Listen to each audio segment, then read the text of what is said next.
Mi nombre es Teresa Adelina Sellarés. Me conocen por Teresa Parodi, porque es el nombre que elegí para cantar.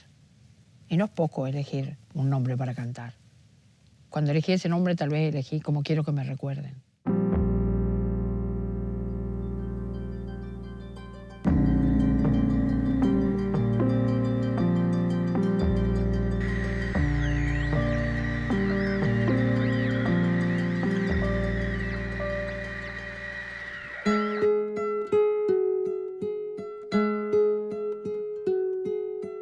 Mi infancia pasó en los patios de las casonas correntinas, con mucho amor, mucho cuidado de parte de mis mayores, de mi abuela, que era como un hada. Y después en el campo, las largas vacaciones de verano en el campo, que tenía una de mis abuelas en el centro de la provincia de Corrientes.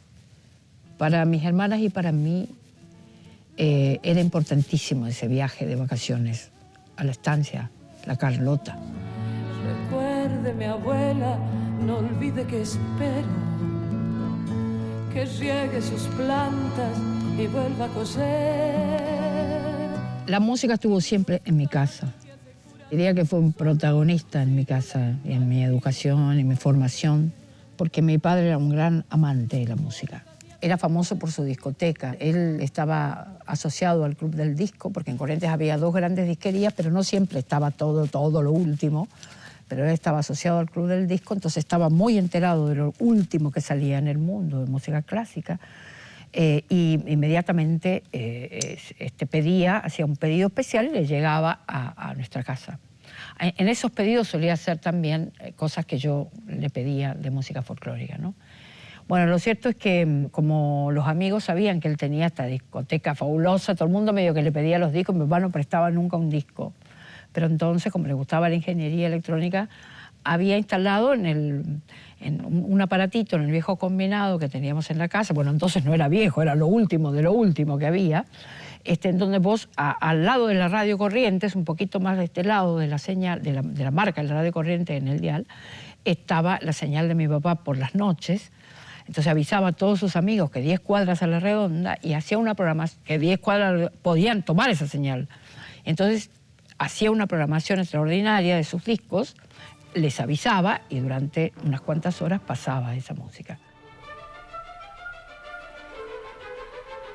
Hacía como un ritual, nos sentábamos todos alrededor en el living de la casa, en silencio absoluto, bajaba un poco la luz y decía, bueno, ahora vamos a oír la Novena Sinfonía de Beethoven. Entonces nosotras, las tres en silencio, escuchando como si estuviéramos en una catedral, no sé dónde, donde lo que más valía era el silencio, porque el silencio permitía que la música sea la gran protagonista y el lenguaje que llegaba al corazón, ¿no?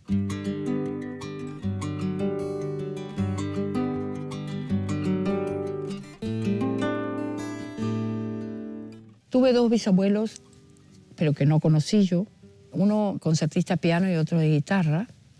Ninguno de los dos ejerció hasta el final de su vida la profesión. Uno era médico y eligió la medicina finalmente, y el otro, el pintor, que también era concertista de guitarra, eligió finalmente la pintura. Pero sé que ellos,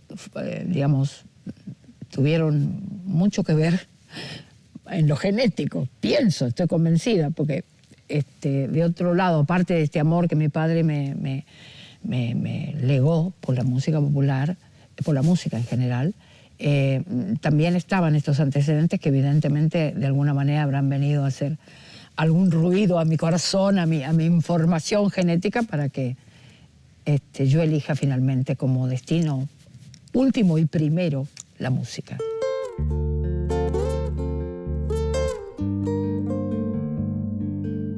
Papá amaba mucho la música y la literatura. Teníamos una biblioteca muy grande, también mi madre, ¿no? Y mi abuelo, pero él se encargó, cuando se dio cuenta que yo tenía una inclinación por ambas cosas, porque me gustaba escribir también. Mira, esto lo descubrí cuando murió, porque un día mamá me dejó tocar los libros. Mamá después se convirtió en la gran guardiana que no dejó que nadie toque nada. Y un día me dejó tocar los libros y descubrí, cuando iba abriendo, que en todos, en la primera hoja, él había puesto con su letra mi nombre. O sea que de alguna manera me fue como regalando los discos que coleccionaba, que guardaba, que compraba, y los fue destinando a mí, digamos, fue.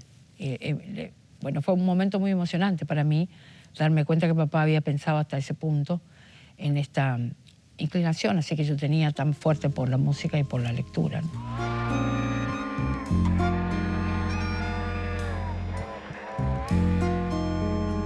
Los veranos en la Carlota eran maravillosos porque íbamos con todas las ganas. Yo me acuerdo que en el tren para mí empezaba ya la aventura. Yo no miraba la ventanilla, no miraba el paisaje de afuera, miraba el paisaje de adentro. Miraba a la gente que subía, los hombres y mujeres que subían al tren. Me imaginaba sus historias, me gustaba imaginarle historias, si era una familia, veía si eran muchos chicos, qué pasaba, y me empezaba a inventar historias. Entonces, ahí nomás les empezaba a contar las historias a mis hermanas, que yo inventaba de estas personas que subían al tren. Lo cierto es que esos viajes después nos abrían un panorama de montón de una agenda completamente distinta a la cotidiana en una ciudad, ¿no? Íbamos a ver la yerra, íbamos a ver cuando se ordeñaban las vacas, al tambo, como le llamábamos. Y después los fines de semana estaban las fiestas. Eran maravillosas porque venían todos los habitantes cercanos y los peones que trabajaban en el campo. Y generalmente esas fiestas eran o del cumpleaños de alguien o del bautismo o nada, que se encontraban, carneaban algo y entonces era motivo, un asado para una fiesta. Y mis padres siempre estaban invitados, eran los dueños del campo, que en ese momento estaban en el campo, parte de los dueños, digamos, entonces siempre eran invitados. Y a mi papá le gustaba ir, tenía muy buen vínculo con la gente que trabajaba en el campo. Y entonces allá íbamos. Y después llegaban los musiqueros que afinaban y se ponían a los costados. Y a mí me fascinaban estos hombres que tenían el poder de, a través de lo que hacían, de la música que hacía, transformar a esa gente, a veces ruda, a veces muy callada, a veces con gestos tristes, reconcentrados. Lograba que estas personas se transformaran de una manera con eso que hacían, con sus manos y con sus cuerpos y con su emoción.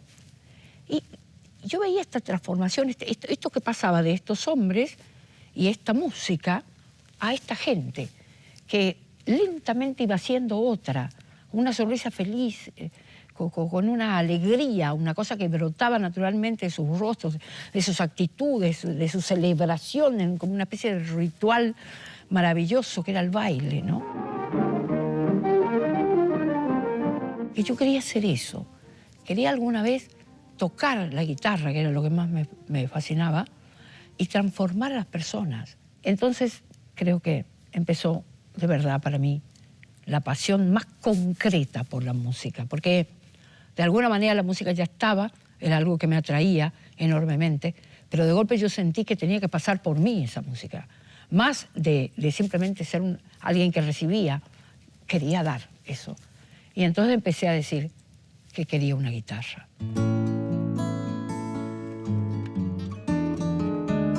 Y entonces la abuela, que era mágica, que era un hada, dijo: yo le voy a comprar la guitarra. Mi madre le decía: no le compres, porque es lo mismo que la bicicleta o que la muñeca que camina, te la va a pedir y después se va a olvidar. Bueno, mi abuela escuchó algo más, parece, que mis palabras. Creo que vio algo más y me compró la guitarra.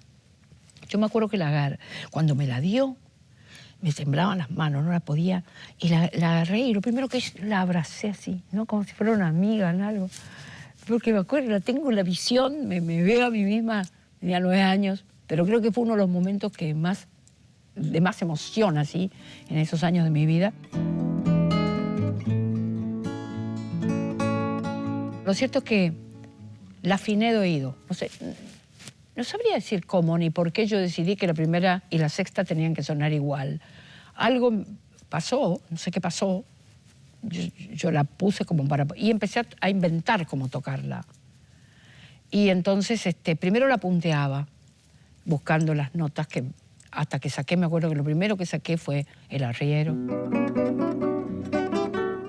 Y después saqué Mercedita.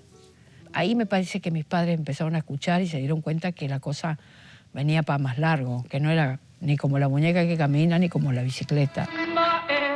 Doña Froilana, vengo por su mano santa a ver si nos da un remedio para curarnos el alma. A los 11 años me mandaron a estudiar con quien fue mi maestro hasta el último día de su vida, don Blas Benjamín de la Vega.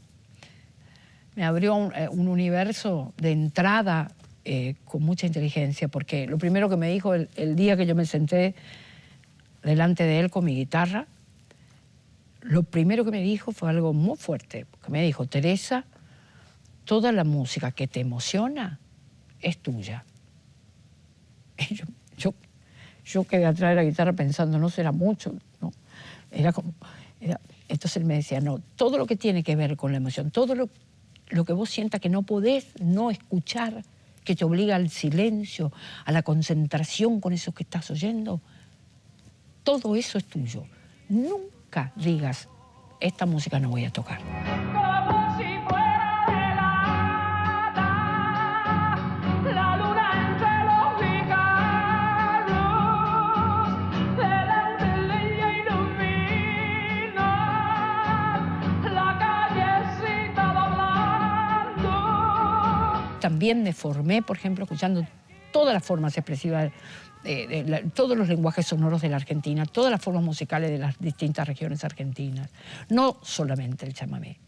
Deliberadamente, cuando compuse, primero mostré todo lo que hice con la música litoral, porque estoy convencida que a mi generación le tocó hacer un aporte, como le toca a cada generación, obviamente, tenía un compromiso generacional con mi música, la música de mi región, y yo tenía que mostrar, poner primero ahí como todos los huevos en esa canasta, pero al mismo tiempo nunca dejé de componer todo lo demás, ni nunca pensé, no lo voy a mostrar. Es decir, entonces ahora, en distintas etapas de la vida, empecé ya a mostrar también todas las otras formas musicales que compuse desde siempre.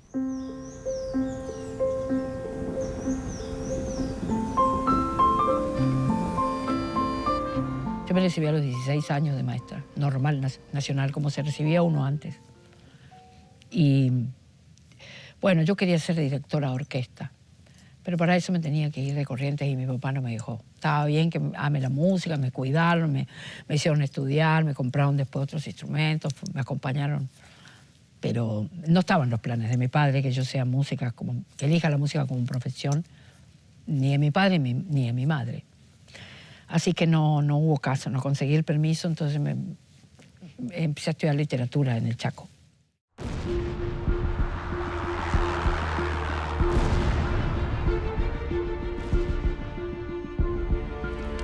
Ya por aquellos años me acerqué mucho al peronismo, en una casa totalmente antiperonista, donde se festejó la caída de Perón. Mi madre era una ferviente antiperonista. Era liberal.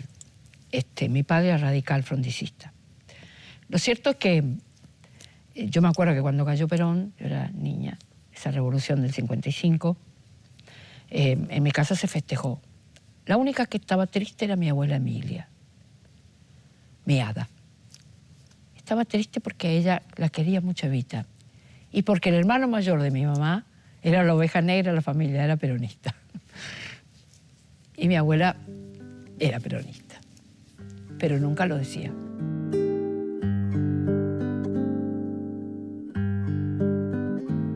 La primera vez que yo vi una foto de Evita fue en el ropero de mi abuela, en la tapa del ropero, y un día yo buscando así entre los chalés veo una fotito y le pregunto, abuela, ¿quién es? Entonces ella me dice, Evita Perón, pero no digas nada, que la tengo ahí. Y yo la puedo mirar, sí, vos la podés mirar toda la vez. Entonces, a mí me gustaba ir a mirar a esa mujer que estaba escondida ahí.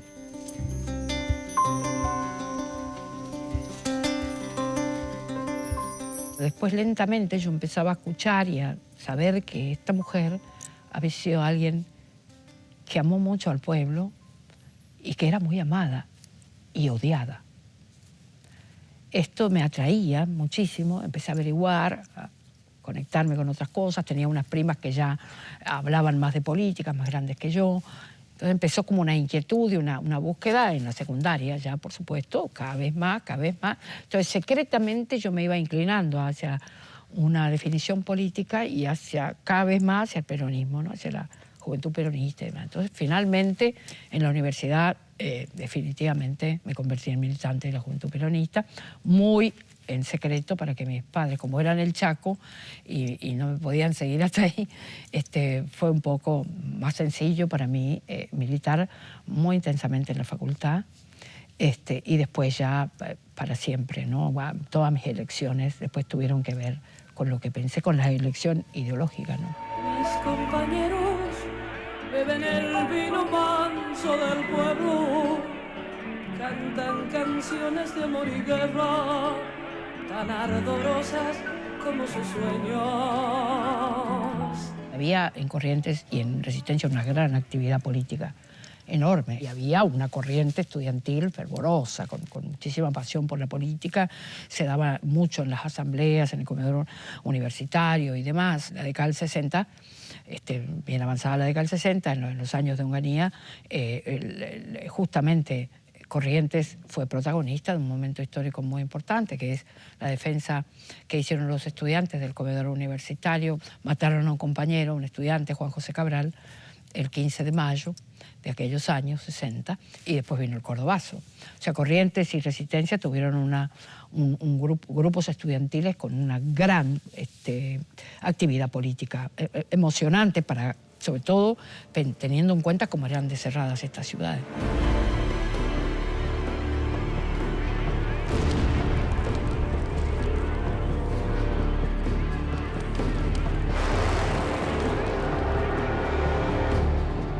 Yo tuve una participación en todas aquellas luchas, con el que ya era mi compañero, mi esposo, el padre de mis hijos, Guillermo Parodi, que a él lo conocí en el Chaco, nos casamos y con él primero fuimos a Misiones de maestro y después volvimos a Corrientes y militamos mucho en toda esta zona.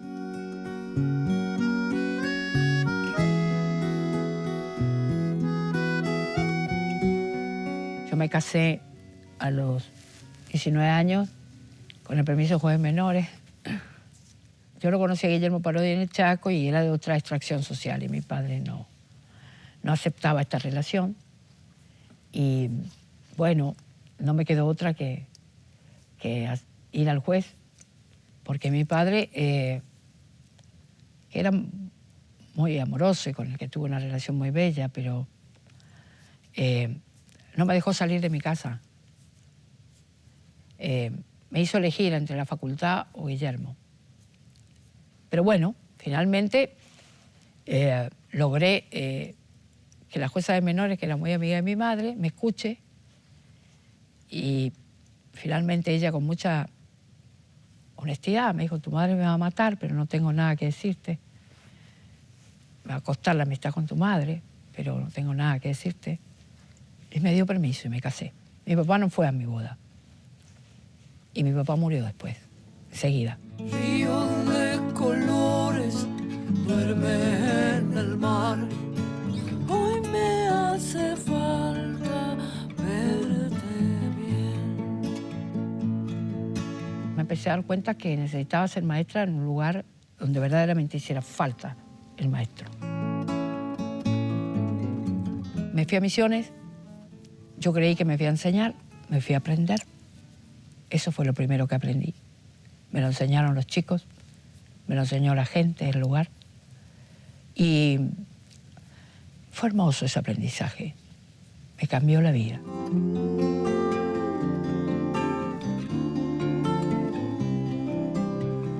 El primer día que llegué, cuando entramos a la piecita de la escuela, donde íbamos a vivir, no había nada. Era una pieza de 4 metros por 4 de madera. Como son las casas en Misiones, están sobre pilares. No tenían nada. Así que esa noche primera dormimos arriba de unos papeles de diario. Era en El Dorado, pero en el kilómetro 28, que está adentro, pero en la picada suiza del kilómetro 28. O sea, en el monte arriba, en una picada. Y la escuelita quedaba como en el medio. Teníamos 2 aulas y la piecita para los maestros, que nunca nadie habitó.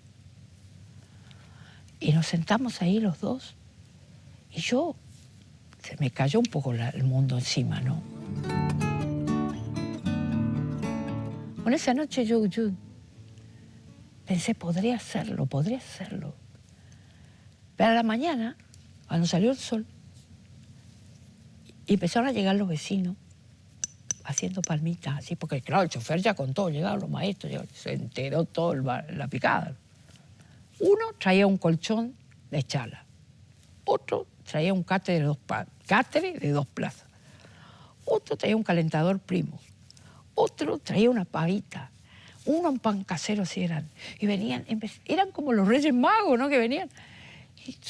Y no sé, y me di cuenta que eso nomás ya era suficiente motivo para que me quiera quedar. Y el lunes llegaron los chicos, y a mí me tocó 2º y 4º grado. Y porque entraban los que entraban, y el maestro tenía que enseñar. La mitad hablaban guaraní y la otra mitad en alemán, y yo castellano. Y yo me senté ahí de vuelta, dije, me quiero ir con mi mamá, ¿no? Porque qué sé yo, qué estoy haciendo acá, no sé. O cómo empiezo esto, no sabía. Bueno, el amor es el vehículo único y maravilloso. Me empecé a acercar a ellos, los sentí a mi alrededor. Empecé jugando, me las ingenié, no sé. Y de golpe me encontré enseñándoles a los niños estos pequeños que apenas balbuceaban la lectura, de golpe, a fin de año, de ese año increíble que fue lleno de amor y de cosas lindas, y también fuertes en otros planos, de dolores y otras cosas. Esos niños que empezaron así, cerquita, muchas veces en mi regazo, leían en voz alta, leían así, y yo se me agrandaba el corazón, ¿no?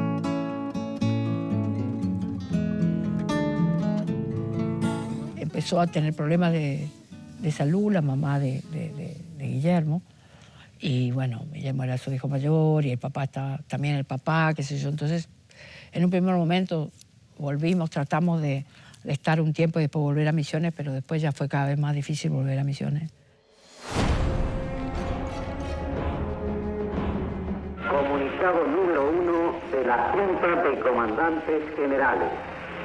Se comunica a la población que a partir de la fecha el país se encuentra bajo el control operacional de la Junta de Comandantes Generales de las Fuerzas Armadas.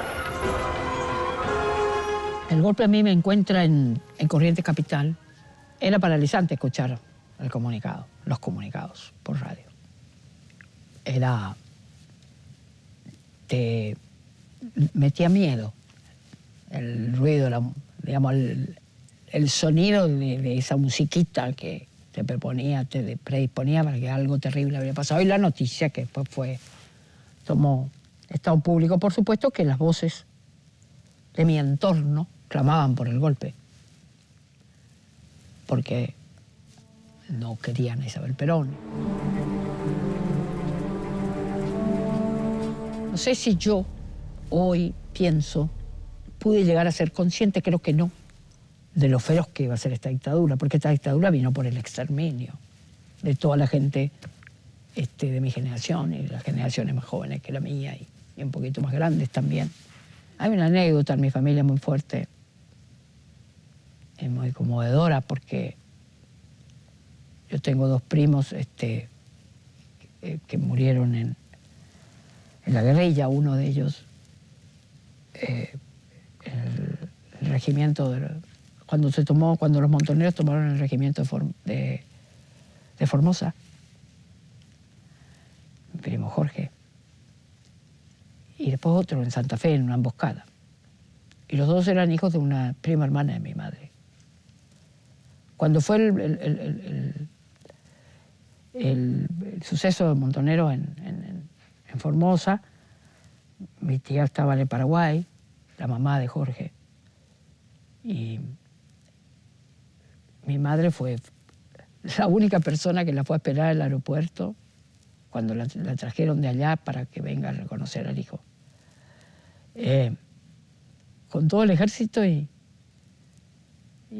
nadie más que mi mamá, ¿no? Mi tía Monona siempre decía que ella cuando bajó vio el ejército, no pensó que fueran por ella, bueno, una mujer sola, y la cabeza blanca de mi madre del otro lado, sabiendo precisamente la posición de mi mamá, ¿no? Pero mi mamá, muchas personas muy conocidas de mi mamá le decían que no vaya, pero mi mamá dijo, Monona es más que pariente, es mi hermana, no es una prima, es una hermana de 40 años de vida compartida, y le está pasando un horror. Yo tengo que estar ahí. O sea, mi mamá tenía esta cosa como de mucho compromiso con sus afectos y de mucho compromiso y mucho respeto por el otro, ¿no? Entonces eso hizo que también ella acompañara un montón de cosas, a lo mejor a veces mirando para otro lado, ¿no? Pero no fue fácil militar, ni fue fácil convivir en una ciudad donde todos, como te digo, te conocían pensando tan diferente, digamos, pensando como pensábamos muchos, pero que éramos bien marginales en ese momento.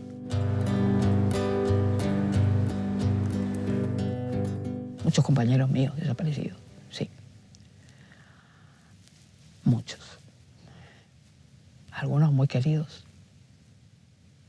Yo tengo una canción que se llama María Pilar, donde cuento la historia de uno de ellos. ¿Qué fue lo que ha sucedido, María Pilar? ¿Qué fue lo que ha sucedido con tu Julián?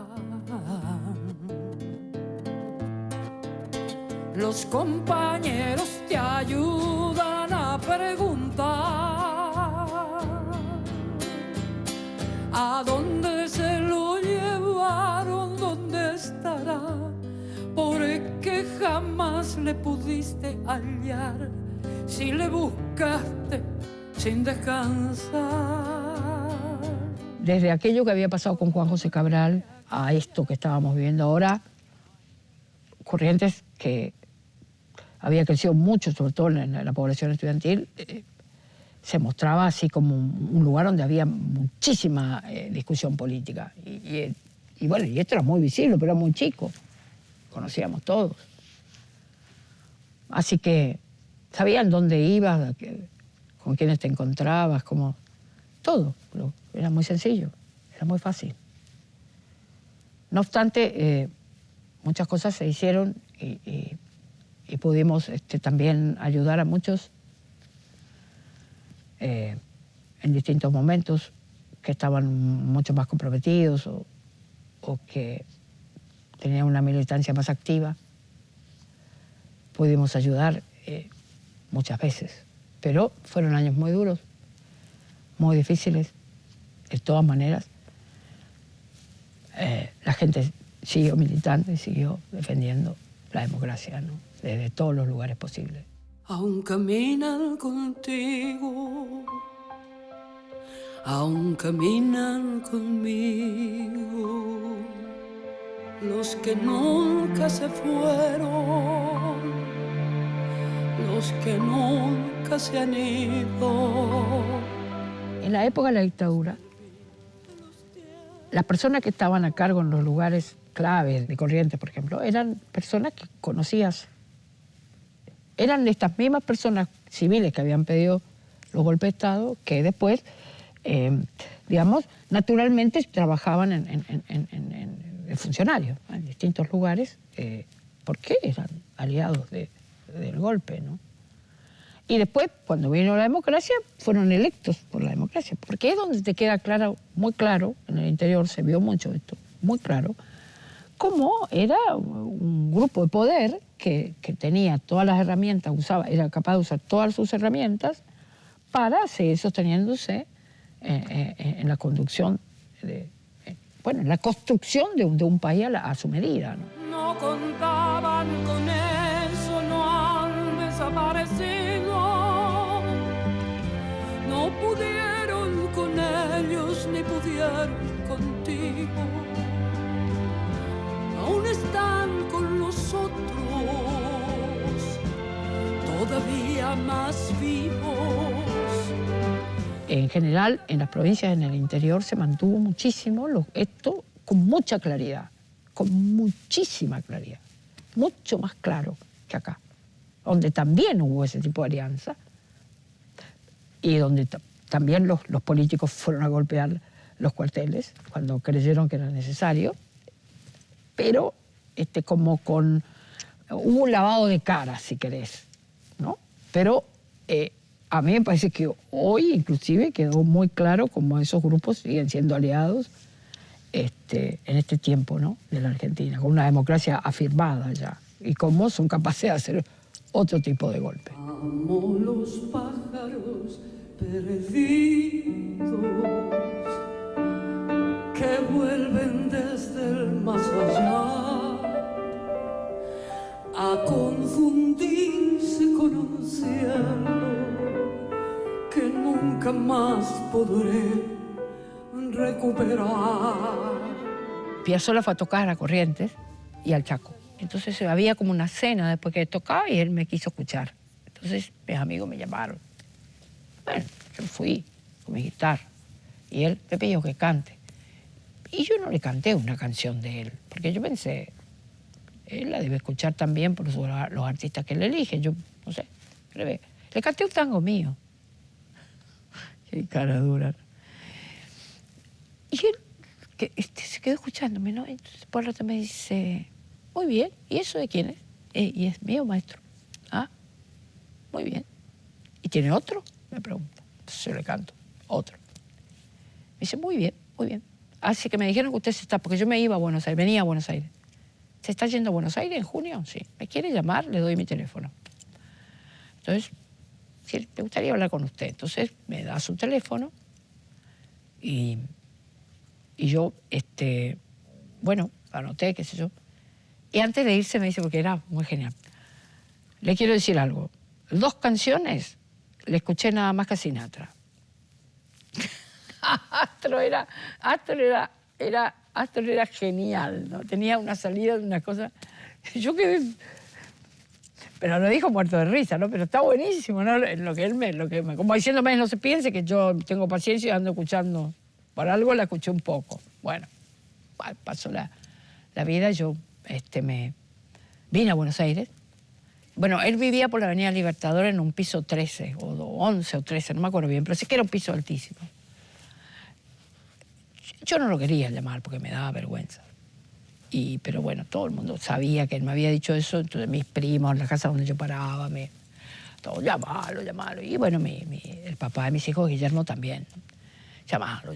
Bueno, al final lo llamo. Entonces, está acá. Me dice, bueno, qué suerte que me llamó. ¿Puede venir mañana? Quiero que venga porque quiero que mi esposa la escuche.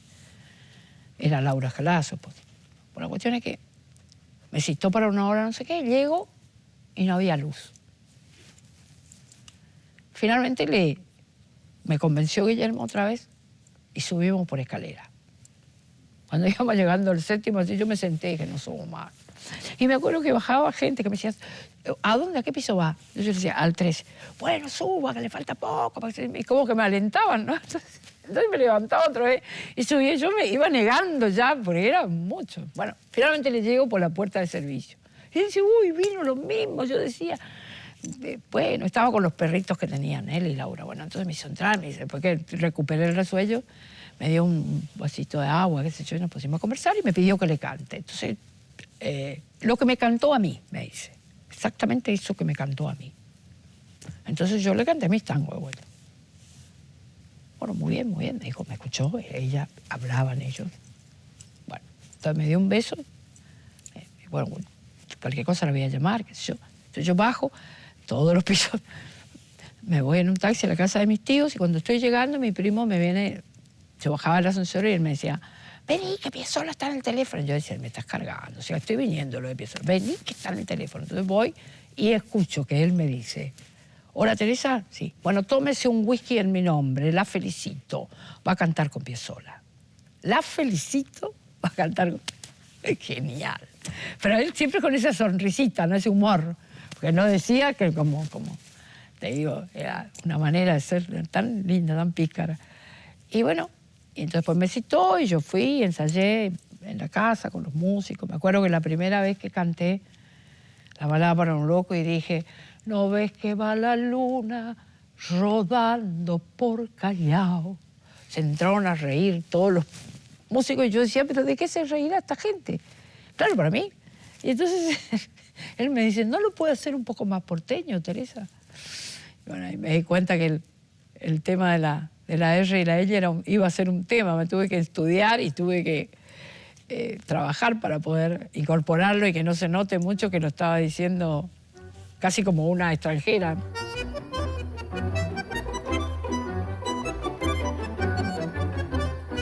Vinimos a Buenos Aires en el año 79 a vivir definitivamente, primero solos. 7 meses los chicos se quedaron allá. Teníamos 5 hijos ya. El más chico tenía 4.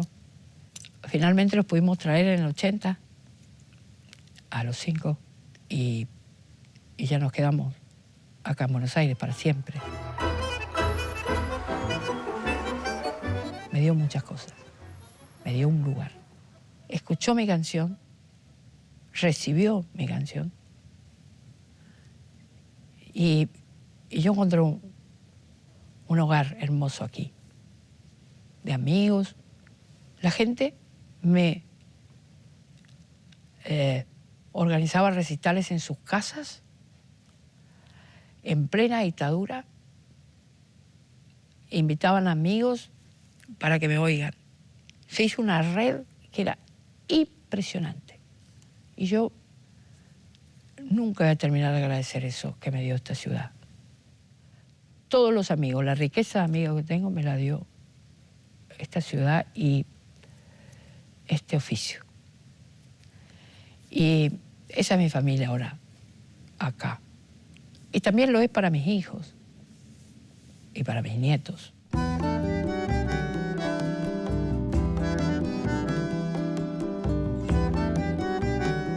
Los años del 79, 80, 81, 82, acá también fueron duros. Vivir acá también era difícil, ¿no? Se escuchaban las sirenas, los sonidos, y se sabían muchas cosas. Había gente que decía que no pasaba nada, pero los que sabíamos que pasaba, y muchas veces también yo me acuerdo de cosas que al día siguiente los vecinos ni tocaban el tema de frenadas y cosas, ver meter a gente adentro de autos y demás, que nadie decía nada, pero pasaba esto en esta ciudad, ¿no? Fueron años terribles. El miedo y la cosa de la delación y de la traición y del que todo el mundo estaba, como parecía al acecho, era muy evidente, era muy difícil. Pero acá lo que sucedía, por lo menos en mi caso, era que nadie me conocía, nadie nos conocía y bueno, pasábamos más desapercibidos. Pedro Canoero que mecía el agua, lejos de la costa cuando te dormías. Pedro Canoero, corazón de arcilla, sobre la canoa se te fue la vida. Pedro, Pedro, se te fue la vida. Pedro, Pedro, se te fue la vida. Sobre la canoa se te fue la vida.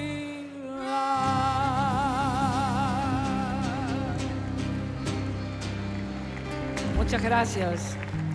Esta canción canté hace tantos años aquí en esta misma plaza por primera vez. Era un miércoles también como hoy y era la primera canción que cantaba sola con mi guitarra cuando tuve el honor de obtener en este lugar el premio Consagración, que me abrió las puertas de todos los caminos de la música argentina y de fuera de la Argentina. Yo creo que no es casual que aparezca mi canción en el 84, cuando yo gano Cosquín. Sí, antes no hubiera ganado nunca y ahora tampoco ganaría. Gané en el momento que, con mis canciones, estas que dicen lo que yo venía a decir, en un momento que la Argentina necesitaba oírse a sí misma y se buscaba en el interior su propia voz. Y me parece que eso fue como salir a buscarnos a nosotros mismos me permitió a mí mostrar mi canción. Y que mi canción pueda ser masiva, digamos. Después también vinieron los años de las banalidades, del final supuestamente de las ideologías, que también banalizó la cultura y niveló para abajo. Y de hecho hoy se considera antiguo esto, y como que no, estas formas de la música ya dejaron de ser, ahora hay que buscar otras nuevas formas de hacer la canción, ¿no? Esto no se vende, no le interesa a nadie, es decir, no se vende, es decir, nadie lo compra, si no se vende porque no se compra, luego esto está terminado, ¿no? Y yo no creo para nada eso, pero por supuesto esto es con lo que esta es la realidad, que el discurso mediático que es aplastante por momentos, porque así han hecho desaparecer a una enorme cantidad de fabulosos artistas nacionales que fueron emergentes de aquellos tiempos. He visto al otro país en nuestros hijos, mi amor, en la tremenda ilusión de creérmelo, de Mercedes. Me duele, debo decir, en la cantora que soy, en la maestra de ayer, una y otra vez. Yo creo que hay muchas cantautoras, pero es muy difícil, o autores y compositores, es muy difícil hacer esta carrera, todavía en el hoy. El rol de la mujer hace que está muy metido en la cultura, lo que tiene que ver mucho la iglesia también, ha hecho que nos cuesten mucho las mujeres. Yo, por ejemplo, con todo lo que te digo de mi mamá, que era una mujer tremendamente abierta y tan inteligente, y que podíamos hablar de todo y podía aceptar millones de cosas, por ejemplo, si algo pasaba en mi casa con los chicos, alguna pavada que le pasaba a otra vecina, que mamá decía, y la madre cantando. Y esta frase era lapidaria. Y la madre cantando, como diciendo, imagina, ¿entendés? A pesar de que aceptaba mi profesión y que amaba y respetaba mi profesión y sabía que era mi fuente de trabajo y todo lo demás, esa frase era terrible. Y esa frase te marca por qué no habían tantas, a lo mejor, mujeres con muchos hijos, como era mi caso, cantando. Pero bueno, también lo pude hablar y lo pude hacer con los míos y poder llegar a la comprensión de este oficio, ¿no? Y en aquellos años de la democracia hubo un estallido de una necesidad de hacer uso de la libertad de expresión, la libertad en todos los sentidos. O sea, al ver las compuertas salió como una cosa terrible, que empezó a tomar conciencia inclusive, y que siguió tomando conciencia, aunque por momentos hubo grandes retrocesos, de qué es lo que había pasado aquí, ¿no? Y de qué modo también habíamos sido como país, como pueblo, cómplices o no de lo que había pasado aquí. Porque había mucha gente que no sabía, pero había mucha más que no quería saber. Y esto es algo que creo que recién con el gobierno de Néstor y Cristina empezó a ser un tema de debate profundo en esta sociedad. Esto yo creo que nos ha hecho madurar mucho como sociedad. Me parece que tuvimos que enfrentarnos a nosotros mismos para discutir este tramo feroz, terrible de nuestra historia. ¿Qué estábamos haciendo cuando esto nos pasaba? Y realmente con la conciencia de cada uno, qué fue lo que pensó y qué fue lo que sintió. Y en todo caso, qué fue lo que hizo o no hizo en esos momentos terribles de la Argentina. Digo, también se instaló, lo que se buscó instalar fue justamente el mensaje terrible, porque la política es una herramienta en realidad destructiva, es una herramienta sucia que corrompe, y se trató de instalar la indiferencia, el no te metas, ¿no? Y le ha pasado a otro, a mí no me pasó, no sé cómo decirte. Y eso le hizo mucho daño a muchas generaciones. Y de eso tuvimos que salir también, estamos saliendo todavía. Pero todo eso nos está pasando, estamos discutiendo, este es un momento riquísimo de la historia porque estamos discutiendo un montón de temas que eran asignaturas pendientes para que esta nación terminara de asentarse sobre sí misma y ser verdaderamente para poder construirse de otro lugar, porque si no, no se puede. Por eso es que creo que este tiempo es extraordinario. Y creo también que mi generación es privilegiada, porque puede hablar de todos estos momentos tan diferentes de la Argentina, ¿no? Y sabe, la gente de mi generación sabe lo que nos costó este momento, lo que nos costó llegar hasta aquí. Y que sean personas que pertenecen a nuestra misma generación, son las que vinieron a poner las cosas en su lugar, como son Néstor y Cristina. Y yo me siento una privilegiada por poder estar viviéndolo ahora y siendo parte de este cambio, digamos, este momento histórico en el que todos estos debates estamos teniendo sobre la mesa los debates más importantes que ha tenido este país. Y con la toma de conciencia del pueblo, ¿no? Por eso creo que a este pueblo hay un montón de cosas que no le van a volver a pasar.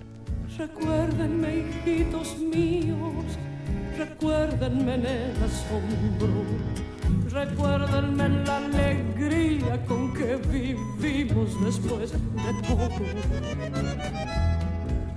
Recuérdenme en las menudas palabras con que los nombro. Las madres aparecen en mi vida cuando aparecen las madres, porque eran las madres también de mis compañeros, mis madres. Y aun cuando no era conocida, yo iba a verlas a la plaza.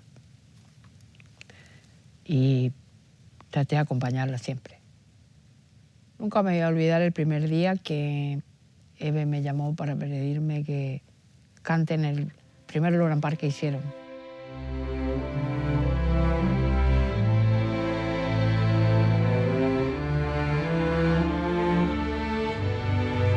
Le dije que sí con mucha emoción y alegría de poder compartir esos 10 años de esa como celebración de 10 años de lucha, que fueron una lucha tan clara, tan genuina, tan valiosa, tan valiente. Ellas hicieron que esta democracia que hoy tenemos sea posible, porque no permitieron el olvido.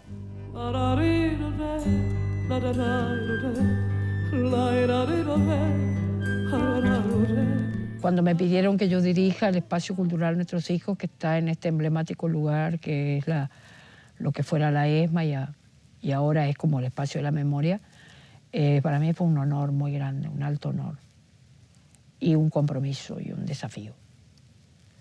Y trabajé para hacerlo con todo el amor posible y más, y con todas las ganas y más, porque nada era suficiente para poder hacer eso en semejante lugar, ¿no?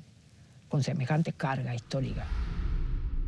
Que tu voz la levante, que la suelte en el viento y que sueñe victoria cuando rompa el silencio. Yo, en un momento determinado del menemismo, cuando yo sentí que los festivales se iban como siendo el escenario donde se empezaba a dársele demasiado lugar a una canción que representaba al No te metas, hablemos y cantemos otra cosa, empezó a tomarse la cultura, la profundidad de la cultura como un entretenimiento y solamente en forma excluyente, un entretenimiento, un pasatiempo, una cosa. Yo me bajé de los escenarios y me abroquelé así como sola con mi guitarra, me atrincheré y hice un espectáculo unipersonal que se llamaba Como dicho al pasar, con textos y canciones mías. Yo hacía un balance de lo que habíamos vivido como país, hablando, dialogando, monologando, pero en realidad yo le hablaba a un personaje. Se llamaba La Margarita. La Margarita era la síntesis de todas las margaritas que yo conocí en mi vida. Y yo entraba sola con la guitarra, ¿no? Y decía, necesito esta charla, Margarita, de balance valiente, y de cuentas bien claras, más allá de la suerte.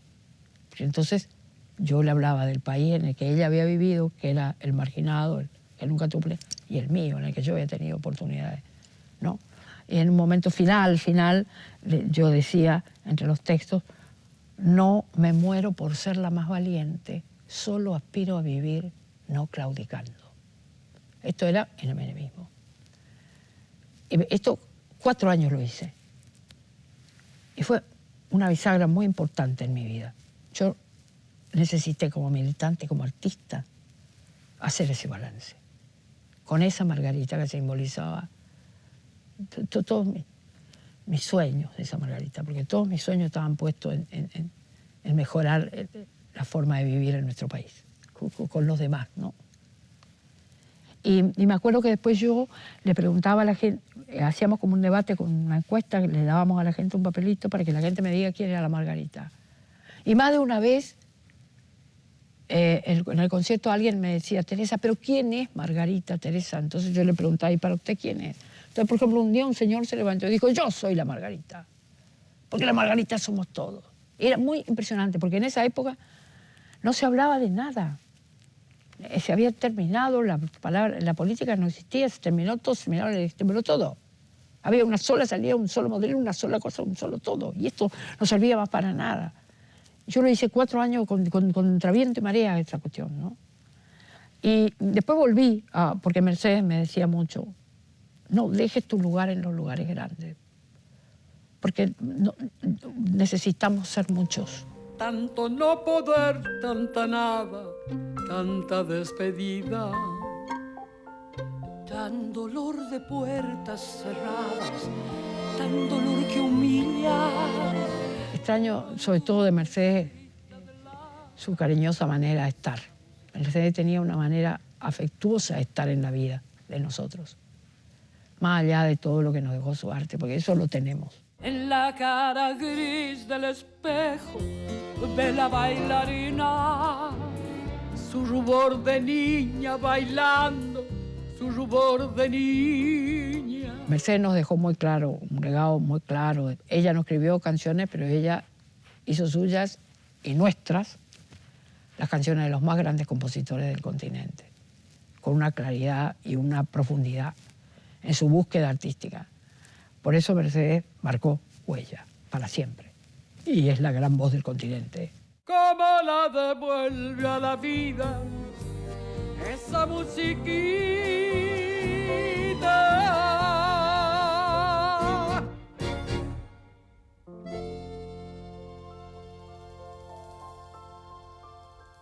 Perfecto para nosotros.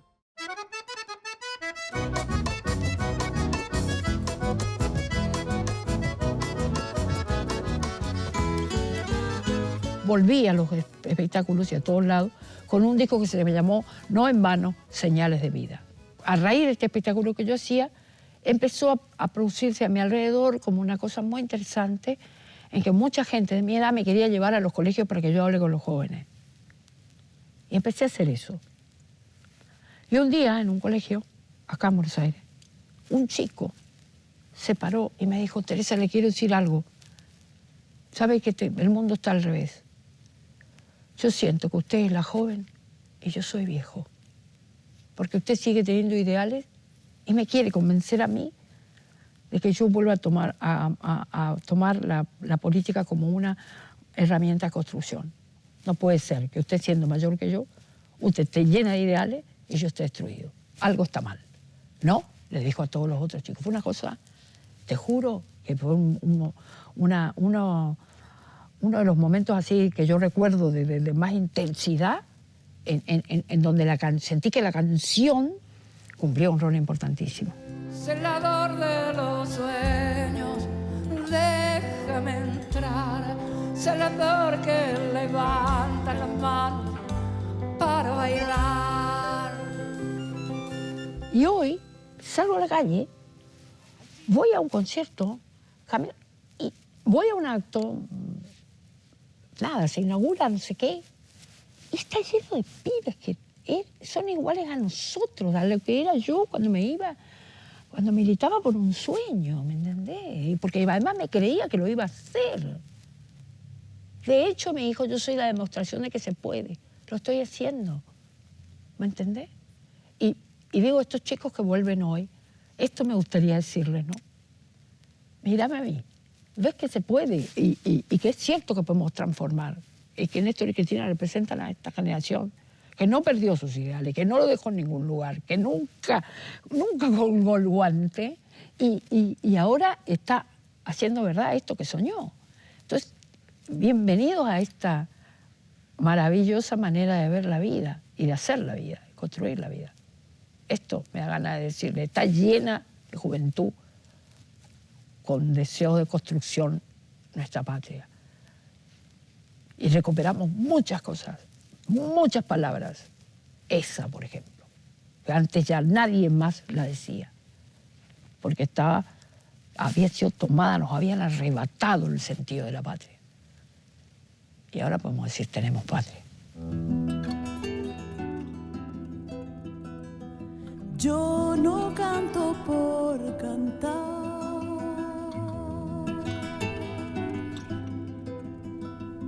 ni por tener buena voz. Canto porque la guitarra